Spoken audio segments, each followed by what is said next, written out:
Oyentes, amigos, hermanos en Cristo, vamos a continuar nuestra meditación sobre Esdras, el escriba diligente. Y para ello vamos a leer dos versículos en el capítulo 7 del libro de Esdras. Capítulo 7, versículo 6 dice: Este Esdras subió de Babilonia. Era escriba diligente en la ley de Moisés, que Jehová Dios de Israel había dado, y le concedió el rey todo lo que pidió, porque la mano de Jehová su Dios estaba sobre Esdras. El versículo 9: porque el día primero del primer mes fue el principio de la partida de Babilonia, y al primero del mes quinto llegó a Jerusalén, estando con él la buena mano de Dios. Aquí vemos la declaración que nos da la palabra de Dios acerca del hombre que venimos estudiando. Era un escriba diligente. Y qué bueno saber que la mano de Jehová su Dios estaba sobre él para ayudarle, para protegerle. Y eso se repite en el versículo 9 que hemos leído también. Qué viaje más largo, más de 4 meses viajando por el desierto. Una caravana de personas, algunos ancianos ya en la senectud, otros niños de brazos, pequeños, adolescentes, jóvenes, un gran tesoro que llevan, animales de toda clase, un viaje que va despacio, pero va con paso firme, va a demorar en esa travesía de aproximadamente 700 kilómetros por el desierto hasta Jerusalén. Pero llegaron estando con ellos la buena mano de Dios. Hay un versículo que es una palabra proferida de los labios del Señor al exponer las 7 parábolas del reino en Mateo el capítulo 13. Y en el verso 52 el Señor dijo: todo escriba docto en el reino de los cielos es semejante a un padre de familia que saca de su tesoro cosas nuevas y cosas viejas. Estamos hablando de un escriba diligente. Y el Señor dice que un escriba docto, entendido en el reino de los cielos, es como un padre de familia que exhibe, saca los tesoros nuevos y las cosas viejas, tesoros viejos de su baúl que él tiene. Ahora, estando con él, la buena mano de Dios, es la frase que hemos leído en el versículo 9. Y esto nos lleva a entender, hermanos, que recién después de la preparación, leemos que Esdras mereció.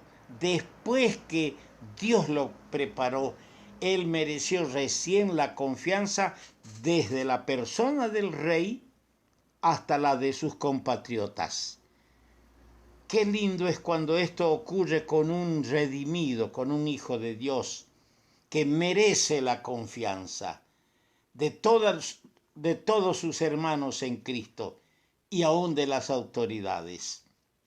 Hemos escuchado testimonio de algunas autoridades en relación a algunos cristianos, algunos creyentes, hablando bien de que son buenos ciudadanos, personas honorables.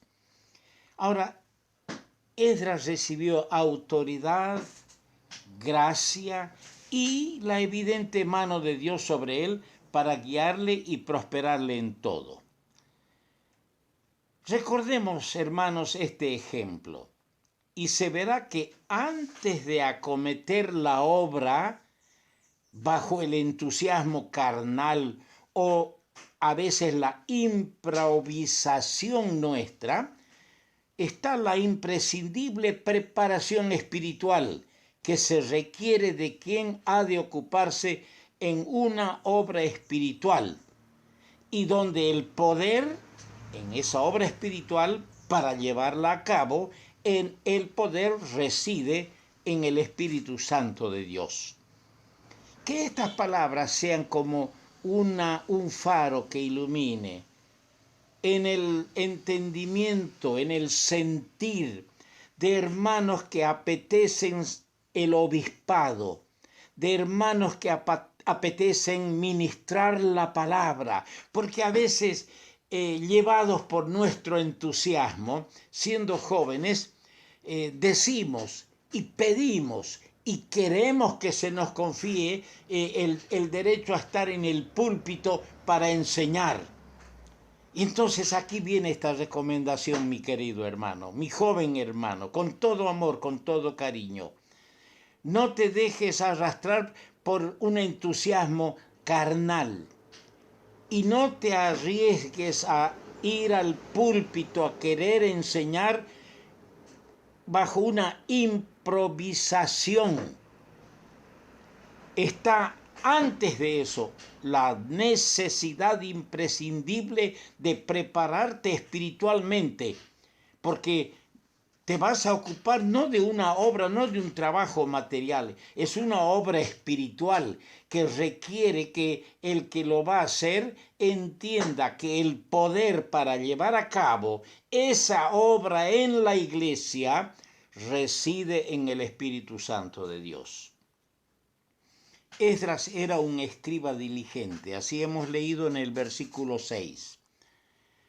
Se encuentran a menudo los escribas en los días del ministerio terrenal del Señor como un grupo numeroso, pero un grupo que había degenerado espiritualmente en su verdadera función. En Esdras vemos el ejemplo de un buen escriba, tal como eran en su comienzo los escribas, cuando recién surgieron. En tiempo de la monarquía hebrea, en la época de los reyes en Israel, los escribas cumplían la función de secretario del rey, de ahí la palabra escriba. Más tarde, cuando ya se dividió el reino, y en sus últimos estertores agónicos, cumplían la función de copiar y estudiar las leyes de la nación. Pero desde Esdras en adelante, se les ve en otra función más amplia y profunda. ¿Cuál es esa función más amplia y profunda de los escribas desde Esdras adelante? Debían interpretar la ley y aplicarla a las variadas condiciones y circunstancias por las que atravesaba la nación. Los escribas no eran como los profetas. ¿En qué sentido no eran? Los profetas recibían nuevas revelaciones de Dios. Los escribas no recibían ninguna revelación.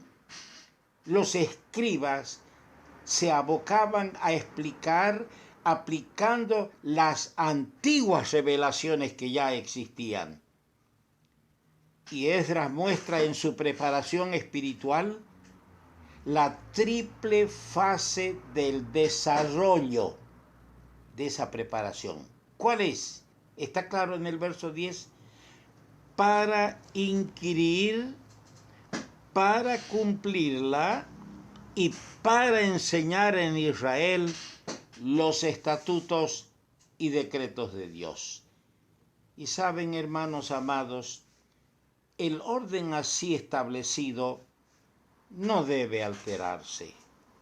No debemos cambiar el orden que dio los resultados más maravillosos en la vida de estos grandes siervos de Dios. Nosotros no tenemos la autorización del Señor, no tenemos la facultad para cambiar los métodos divinos.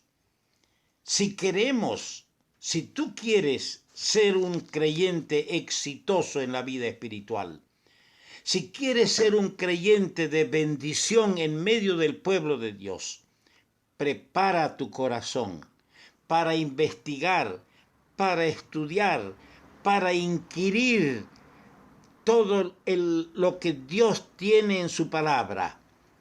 Y luego, el segundo paso, cumplirla en tu vida. Que Dios nos ayude, hermanos, a ser investigadores de la palabra de Dios.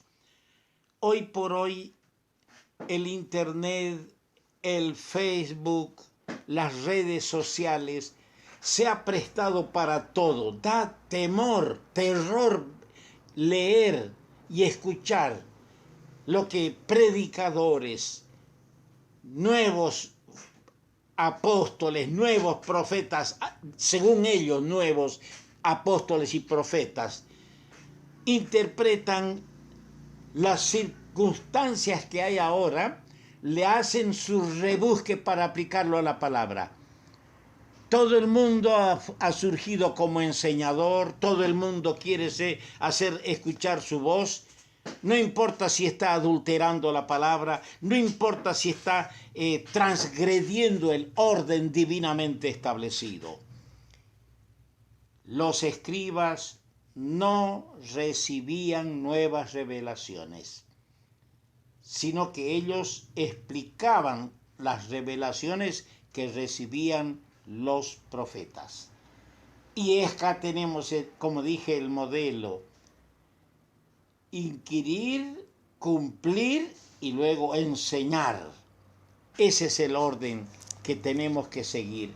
El Señor bendiga, el Señor ayude a mis hermanos para que juntos podamos aglutinarnos alrededor de esta enseñanza bíblica, y así vamos a tener asambleas, iglesias locales en orden, siguiendo el orden divino y dando la honra y la gloria a aquel que le pertenece en la iglesia y en todo ello por todos los siglos. Vamos a continuar con el tema.